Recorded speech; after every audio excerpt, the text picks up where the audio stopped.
उद्देश्य। इस पाठ के अंत में आप निम्नलिखित सीखने में सक्षम हो जाएंगे। विधायिका के महत्व की व्याख्या करने में, भारत की संसद के कार्यों और शक्तियों को सूचीबद्ध करने में, कानून बनाने की प्रक्रिया का वर्णन करने में, इस बात पर चर्चा करने में कि संसद कार्यपालिका को कैसे नियंत्रित करती है, ये समझने में कि संसद स्वयं को कैसे नियंत्रित करती है। संसद विधायिकाएं जनता द्वारा निर्वाचित होती हैं और जनता के प्रतिनिधि के रूप में कार्य करती हैं। भारत में राष्ट्रीय विधायिकाएं संसद नामक सर्वोच्च निकाय का निर्माण करती हैं, जबकि राज्यों में मौजूद विधायिकाएं राज्य विधानमंडल के नाम से जानी जाती हैं। हमें संसद क्यों चाहिए? संसद एक मंच है जहां मंत्री कार्य की प्रगति और विकास के विषय में वाद विवाद करने, समीक्षा और चर्चा करने के लिए एक साथ बैठते हैं। संसद देश में प्रभावी कानून निर्माण व्यवस्था के लिए अत्यंत आवश्यक है और ये लोकतंत्र के प्रतिनिधित्व के लिए एक प्रमुख मंच है, क्योंकि ये सभी निर्वाचन क्षेत्रों के मंत्रियों का प्रतिनिधित्व करती है। संसद में दो सदनों की क्या आवश्यकता है?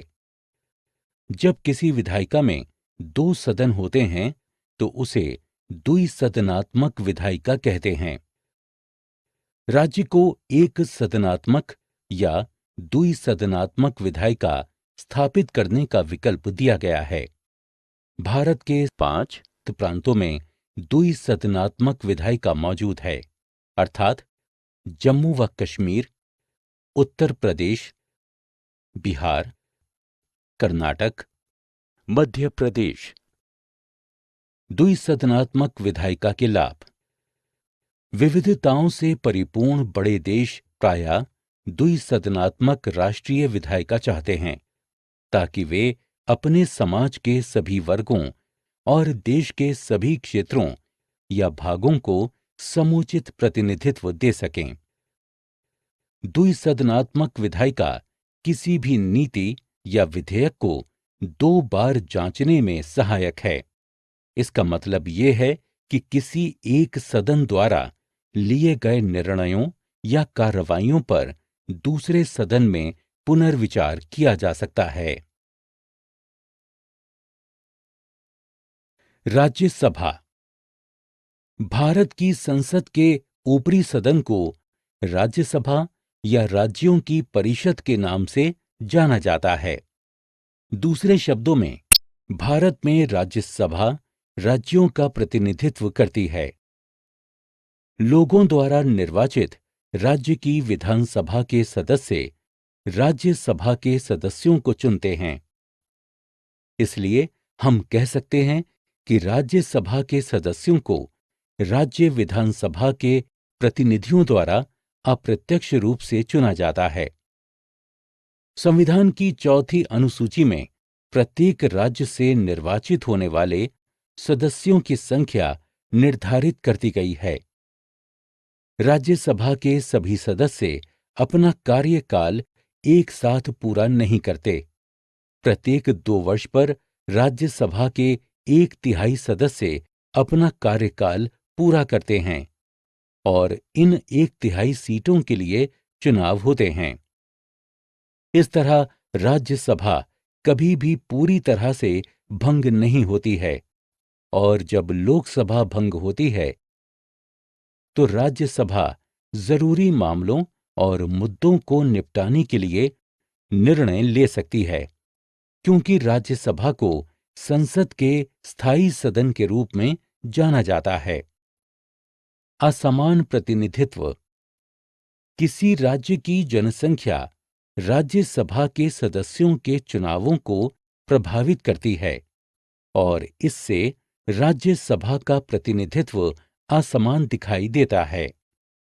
उदाहरण के लिए, राज्यसभा में सबसे अधिक जनसंख्या वाले एक सबसे बड़े राज्य का प्रतिनिधित्व 31 है।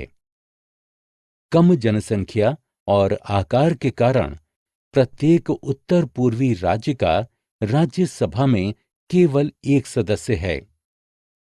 बड़े और छोटे राज्यों के बीच प्रतिनिधित्व की इस विसंगति से बचने के लिए राज्यसभा असमान प्रतिनिधित्व का पालन करती है।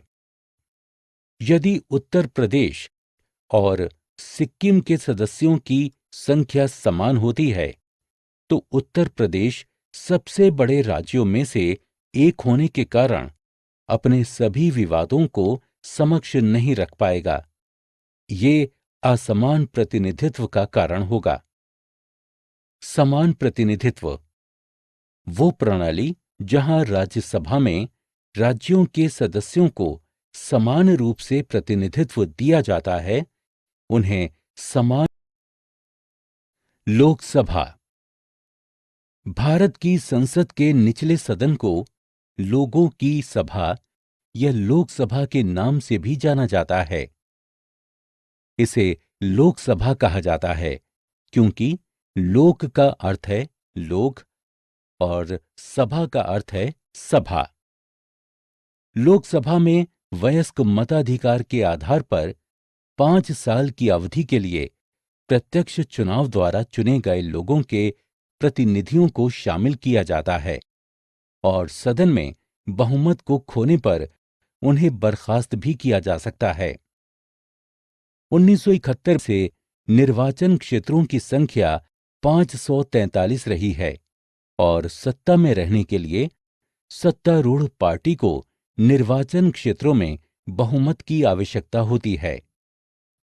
इसका तात्पर्य है कि सत्ता पाने के लिए एक पार्टी के पास कुल 543 में से 543 बटा 2 बराबर 276 जमा 1 बराबर 277 निर्वाचित निर्वाचन क्षेत्र होने चाहिए। आजकल कोई भी पार्टी सत्ता में नहीं आ रही है क्योंकि वे 277 निर्वाचन क्षेत्रों को जीतने में सक्षम नहीं है। इसलिए वे गठजोड़ द्वारा गठबंधन सरकार बनाते हैं। लोकसभा 552 सदस्यों से बनी है, जिनमें से 530 सदस्य राज्यों का, 20 सदस्य केंद्र शासित प्रदेशों का प्रतिनिधित्व करते हैं और केवल 2 सदस्य एंग्लो इंडियन समुदाय का प्रतिनिधित्व करते हैं, जिन्हें भारत के राष्ट्रपति द्वारा नियुक्त किया जाता है। अन्य सदस्यों को वास्तव में जनता द्वारा प्रत्यक्ष चुनाव द्वारा चुना जाता है। चुनाव के अंत में जिस किसी भी पार्टी को लोकसभा में बहुमत प्राप्त होता है, वो भारत के प्रधानमंत्री को नियुक्त करती है। लोकसभा की शक्तियां। लोकसभा समवर्ती सूची और संघ सूची के विषयों के लिए जिम्मेदार है। लोकसभा द्वारा वित्त और गैर वित्त दोनों बिल पेश किए जाते हैं और अधिनियमित किए जाते हैं। लोकसभा द्वारा संविधान में संशोधन लाए जाते हैं। लोकसभा को उच्च न्यायालय व सर्वोच्च न्यायालय के न्यायाधीशों को हटाने और राष्ट्रपति व उपराष्ट्रपति को चुनने का अधिकार है। संसद क्या करती है? संसद के कार्य। विधायी कामकाज। अधिकारी वर्ग कानून को प्रारूप देने के लिए जिम्मेदार हैं, लेकिन संसद के पास इसे मंजूरी देने और इसे लागू करने का अधिकार है। अधिनियमन का अर्थ है कि एक विधेयक को एक अधिनियम में परिवर्तित करना ताकि इसे कार्यान्वित किया जा सके। कैबिनेट मंत्री संसद में विधेयक पेश करते हैं और उन्हें पारित करने और एक अधिनियम बनाने के लिए बहुमत की आवश्यकता होती है। कार्यपालिका पर नियंत्रण और उसका उत्तरदायित्व सुनिश्चित करना। मंत्री संसद के प्रति उत्तरदायी व जवाबदेह होते हैं और वे संसद में उठाए गए प्रश्नों को अनदेखा या अस्वीकार नहीं कर सकते हैं। वित्तीय कार्य। सरकार कराधान और अन्य कानूनी शुल्कों के माध्यम से धन जुटाती है और इस धन का उपयोग समाज के कल्याण के लिए करती है। विधायिका ये देखती है कि कराधान जनता के कल्याण के लिए पेश किए गए हैं।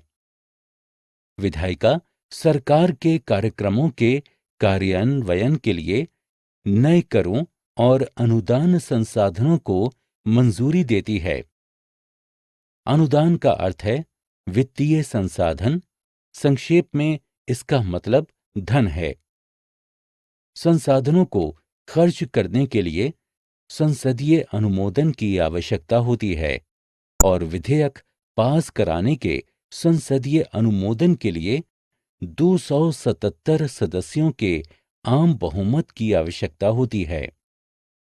प्रतिनिधित्व। संसद देश के विभिन्न क्षेत्रीय, सामाजिक, आर्थिक और धार्मिक समूहों के अलग अलग विचारों का प्रतिनिधित्व करती है। बहस का मंच। संसद के सदस्य कानून के प्रावधान पर बहस और चर्चा करते हैं और प्रावधानों को शामिल करने या हटाने से संबंधित मामलों पर भी चर्चा की जाती है। संवैधानिक कार्य। संसद के पास संविधान में संशोधन करने की शक्ति है, जिसे एक विशेष बहुमत द्वारा पारित किया जाता है। निर्वाचन संबंधी कार्य। ये भारत के राष्ट्रपति और उपराष्ट्रपति का चुनाव। राज्यसभा की शक्तियां। ये सामान्य विधेयकों पर विचार कर उन्हें पारित करती है और धन विधेयकों में संशोधन प्रस्तावित करती है। ये संवैधानिक संशोधनों को पारित करती है। ये राष्ट्रपति, उपराष्ट्रपति तथा सर्वोच्च न्यायालय व उच्च न्यायालय के न्यायाधीशों के चुनाव और उन्हें हटाने में भागीदारी करती है। ये उपराष्ट्रपति को हटाने के प्रस्ताव को स्वयं प्रारंभ कर सकती है। राज्यसभा की विशेष शक्तियां। राज्यसभा भारत के राज्यों का प्रतिनिधित्व करती है। राज्यों से संबंधित प्रत्येक मुद्दा राज्यसभा को भेजा जाता है। राज्यसभा संघ संसद को किसी भी मामले को राष्ट्रहित में राज्य सूची, संघीय सूची या समवर्ती सूची से हटाने या जोड़ने की शक्ति प्रदान करती है। लोकसभा की विशेष शक्तियां। धन विधेयक राज्यसभा के द्वारा प्रस्तुत, संशोधित या अस्वीकृत नहीं किए जा सकते। संविधान के अनुच्छेद 109 के अनुसार धन विधेयक ऊपरी सदन में प्रस्तुत नहीं किया जा सकता है। ये केवल कुछ सुझाव दे सकता है। केवल मंत्री परिषद ही धन विधेयकों को प्रस्तुत, संशोधित या अस्वीकृत कर सकती है, क्योंकि लोकसभा सीधे लोगों द्वारा निर्वाचित होती है और लोगों के प्रति जवाबदेह होती है। इसलिए सरकार को हटाने और वित्त को नियंत्रित करने में इसे अंतिम अधिकार प्राप्त होता है। इसके अतिरिक्त सामान्य और संवैधानिक विधेयकों को पारित करने, राष्ट्रपति पर महाअभियोग लगाने आदि जैसे मामलों और मुद्दों पर लोकसभा और राज्यसभा की शक्तियां समान हैं।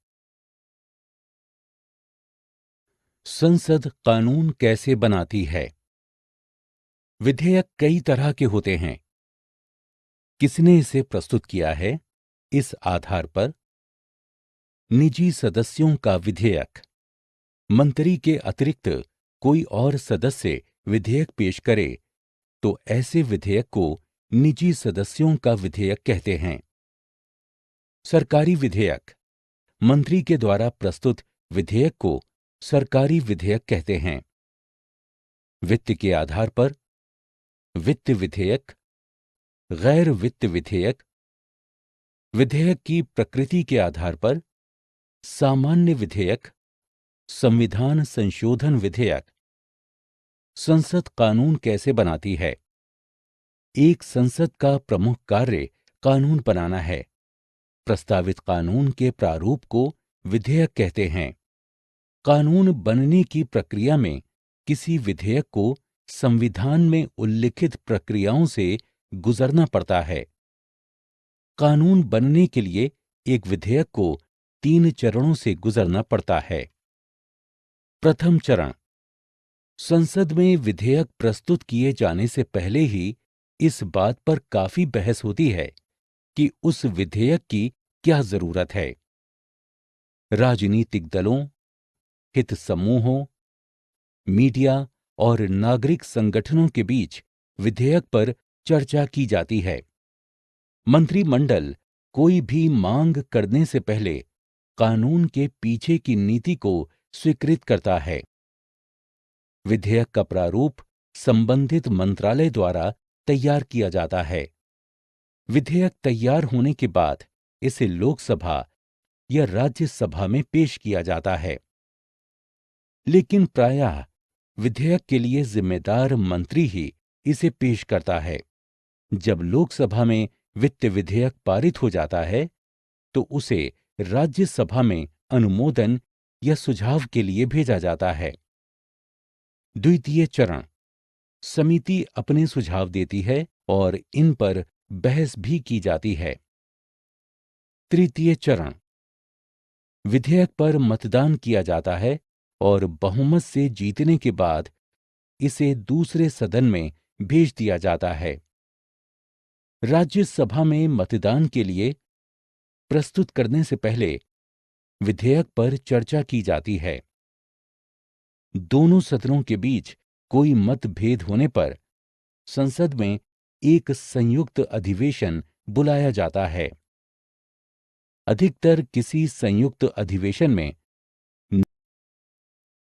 संसदीय नियंत्रण के साधन। संसद अनेक विधियों का प्रयोग कर कार्यपालिका को नियंत्रित करती है। उनमें से कुछ इस प्रकार हैं। प्रश्नकाल। जहां सांसद प्रशासन या अपने निर्वाचन क्षेत्र से संबंधित प्रश्न पूछते हैं और संबंधित मंत्री या अन्य व्यक्ति को मौखिक या लिखित रूप में उत्तर देना होता है। अविश्वास प्रस्ताव। यदि सेवारत सरकार किसी दिन सरकार के रूप में सेवा करने के पर्याप्त बहुमत को खो देती है। स्थगन प्रस्ताव। गंभीर परिणामों वाले तत्काल सार्वजनिक महत्व के मामलों के प्रति लोकसभा का ध्यान आकर्षित करने के लिए। निंदा प्रस्ताव। सरकार या किसी भी मंत्रालय की नीतियों के लिए मजबूत अस्वीकृति दिखाने के लिए। वित्त विधेयक को अस्वीकृत करना या कटौती प्रस्ताव पारित करना। प्रशासनिक नियंत्रण। आमतौर पर संसद प्रशासनिक मामलों में हस्तक्षेप नहीं करती है, लेकिन यदि कोई नीति गलत तरीके से गठित की जाती है तो संसद स्पष्टीकरण की मांग कर सकती है। विधायी नियंत्रण। कानून पारित करने से पहले सरकार के लिए ये अनिवार्य है कि वो अपने सभी प्रावधानों को स्पष्ट करे तथा सांसदों द्वारा पूछे गए प्रश्नों का उत्तर दे, क्योंकि ये कार्यकारी को कोई भी मनमाने अधिनियम लागू करने से रोकने में मदद करता है। वित्तीय नियंत्रण। सरकार के लिए बजट और वित्तीय बिल को दोनों सदनों में पारित करना अनिवार्य है। संसद सरकार को अनावश्यक रूप से खर्च करने की अनुमति नहीं देती है। संसदीय विशेषाधिकार। ये संसद के सदस्यों को संसद में अपने व्यवहार के लिए कानूनी प्रतिरक्षा प्रदान करता है। उदाहरण के लिए, उन्हें अपने भाषण के लिए दंडित नहीं किया जाता है। संसदीय समितियों की भूमिका। समितियों की भूमिका विधेयक के प्रावधानों का प्रारूप तैयार करने के लिए विशेषज्ञता और गहन शोध की आवश्यकता होती है। विधेयक के प्रावधानों के बारे में जानकारी समितियों के माध्यम से प्राप्त की जाती है, क्योंकि सदन के पास विधेयक के प्रत्येक प्रावधान का मूल्यांकन करने के लिए पर्याप्त समय नहीं होता है। समितियों की इस व्यवस्था ने संसद के कार्यभार को हल्का कर दिया है। ये सदन के दैनिक कार्यों में भी मदद करती है। केवल इन्हीं समितियों को सुझाव देने का अधिकार है। यदि सदन उनके सुझावों को स्वीकार नहीं करती, तो समिति के पास सुझाव को बदलने का कोई अधिकार प्राप्त नहीं है। संसदीय समितियों की प्रणाली 1983 में विकसित की गई थी। भारत में 2 प्रकार की समितियां हैं। स्थायी समिति। स्थायी समितियां विभिन्न विभागों के कार्यों की देखरेख करती हैं। उदाहरण के लिए, उनके खर्चे, विधेयक और अन्य बजट। इन समितियों की प्रकृति स्थायी होती है। संयुक्त संसदीय समिति। संयुक्त समितियां किसी विशेष विधेयक पर संयुक्त चर्चा करने या वित्तीय अनियमितताओं की जांच के लिए एक विशिष्ट उद्देश्य के साथ गठित की जाती हैं। संयुक्त समितियां अस्थायी होती हैं और केवल विशिष्ट उद्देश्य के लिए ही गठित की जाती हैं। सारांश। हमने जो कुछ सीखा है उसे संक्षेप में दोहराएं। द्विसदनात्मक विधायिका को एक ऐसे परिषद के रूप में परिभाषित किया गया है जिसमें 2 सदन होते हैं। भारत में इन दोनों सदनों को राज्यसभा अर्थात राज्यों की परिषद और लोकसभा अर्थात लोगों के सदन के नाम से जाना जाता है। राज्यसभा भारत के राज्यों का प्रतिनिधित्व करती है। इसके सदस्यों को राज्य विधानसभाओं के प्रतिनिधियों द्वारा अप्रत्यक्ष रूप से निर्वाचित किया जाता है। लोकसभा और राज्य विधानसभा के सदस्य लोगों द्वारा प्रत्यक्ष रूप से चुने जाते हैं। जिस दल या दलों का गठबंधन सत्ता में आता है, उसी के सदस्यों को मिलाकर कार्यपालिका बनाई जाती है।